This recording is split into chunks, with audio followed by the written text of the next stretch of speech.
What is up, guys? It's Doomy, and I've been seeing a lot of Treyarchs Call of Duty speculation videos for what their next Call of Duty will be, and I figured, let me weigh in on this situation because most of the people who are speculating don't play the campaigns or they haven't finished the campaigns. And me, I am a Call of Duty campaign connoisseur. I've played almost every single Call of Duty campaign except for the COD 4 campaign, but I have watched playthroughs of the Call of Duty 4 campaign, so I basically know what happens in that. So I just want to bring in my knowledge on this because they can really go 2 or 3 ways with next Call of Duty, and I think I'll just list them off like a 1, 2, and 3. So the first possibility is making a World at War 2. Just take a little break from the Black Ops series, give people, a 3-year break from it, and then come back the following year. What they can do is make a World at War 2. And you're probably thinking, how is this? Well, if you played World at War and Black Ops 1, you do know Black Ops 1 was the sequel to Call of Duty World at War. And World at War, this campaign finished with Reznov and the Red Army taking Berlin. And that was the end of the game. That was the final campaign mission. But it never did finish the American side. America was, sorry if you heard that, that was my bird. You never finished the American side. So you still had the Americans fighting the Japanese. And Russia going through China, pushing back the Japanese. So you can do, that can be the first 3 or 4 campaign missions. America, Russia, and Britain for fighting and finishing the war with Japanese. You can add a nuclear cutscene in there. And then you can transfer over for the rest of the game to be about Reznov and Dmitri. To the endpoint where Reznov is in Vorkuta. And that's when the game ends. You meet Mason, and that's when the game ends, and that's when it transitions into the Black Ops series, because it's pretty blank between World War II and when the Black Ops series starts, which is the Cold War and Vietnam. So you could put in a lot of campaign missions. You could do some special missions in between, make some stuff up like they did with the Cold War, Black Ops series, just with the entire Black Ops series. So they can make up some stuff between there and add some interesting storylines between the end of World at War's campaign to the Vorkuta mission in Black Ops 1, and then you'll be able to play that one World War II mission in Black Ops 1 again, and that was in Black Ops 1, you get captured, and then you end up in Vorkuta, and then the game ends when you meet Mason, you shake his hand, and that's when the Black Ops 1 campaign starts. Now, number 2 will be this 40-year difference between Black Ops 2 and Black Ops 3. As we know, it's kind of blank what happens from the year 2025 to 2065. We don't know what happened to David. We honestly don't even know what ending was chosen for Black Ops 2. So what they could do is fill in the gap as playing as David. You get to find out what happened to Menendez. They could choose the super duper good ending where Harper sadly ends up dying, but Mason would survive. You get to see, or not Mason, Mason would survive, and then David sees his dad, yada yada, and then what was the girl's name? Karma. She's on Jimmy Kimmel. It takes after that with Menendez slamming his head into the computer because he knew he lost. You can expand from that, because in Black Ops 3, Menendez is mentioned in one of the campaign missions. Sorry for spoilers, but if you haven't played the Black Ops 3 campaign yet, it's been out for a month, so sorry about that, but you should have played it by now.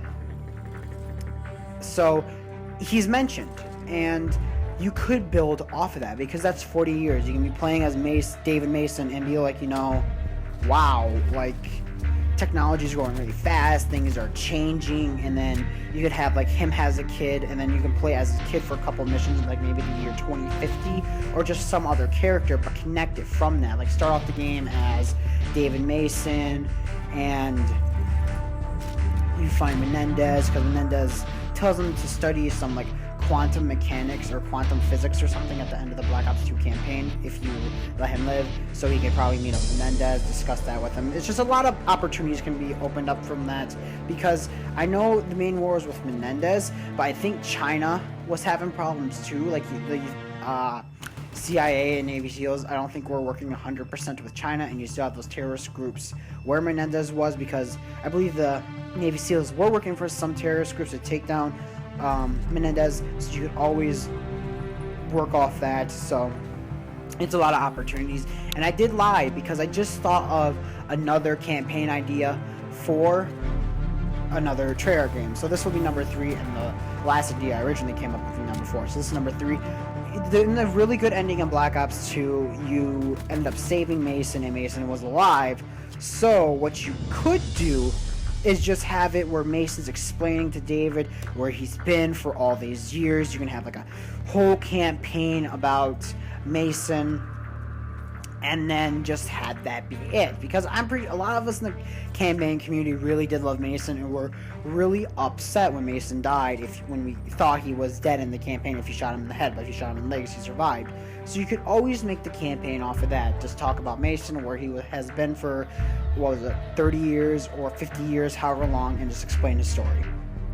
And then the final idea is at the end of the Black Ops 3 campaign, so number 4, the final possibility, which would be 2065, a direct sequel that ends the Black Ops series. So Black Ops 4 would be the final series.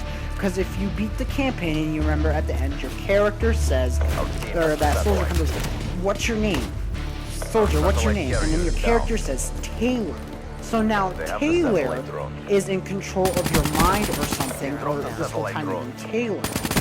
So what that means is you can expand it, because the DNI is still out there, Corvus is still out there, so you can make that entire campaign about finding the other creators of Corvus, trying to get Corvus out of your head, trying to get Taylor out of your head, just trying to solve the whole DNI problem, and make that from the campaign ended in 2075, so make it from 2075 like to 2090, or like 2080, 2085, where it's only about getting Corvus out of your head, because Corvus is the one who is calling shots, he's messing with everything, he wants to know who he's been.